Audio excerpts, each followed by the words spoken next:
Today I am really craving spicy pasta for breakfast. मु sure ए वर्षा पागरे आपण मानक भी इच्छा होतिबो एमिति खाइबा पई।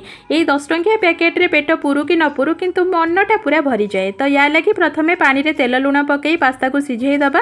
ताकू छाणी के बाहर कर सरला परे समान कढ़ई रे तेल गरम करी सुखिला लंका जीरा फुटेई सरला परे अदा रसुण रो छेचा को पकेइबा। टिके भाजी होला परे एबे ऐड करिबा हळदी गुंड लंका गुंड रो एक घोळ। चटपटा फ्लेवर पई मैगी मसला मध्य पकेइबा। मसला कसी बेलू मन पड़ला कि अरे मु तो पियाज पकेनी या केमती मु भूली गली। तापर सांगे सांगे ऐड करथिली कटा पियाज भल भाव में मसला को कसी देला परे पकेइली टमाटो सॉस और सोया सॉस।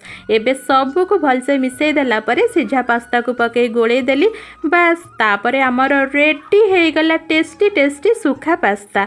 आज रेसिपी भल लगी आपण मानकर सुंदर सुंदर हाथ टिके लाइक करदेवे। पुणी आउ एक वीडियो रे आपण मानक सहित देखा हबो। रहिली जय जगन्नाथ।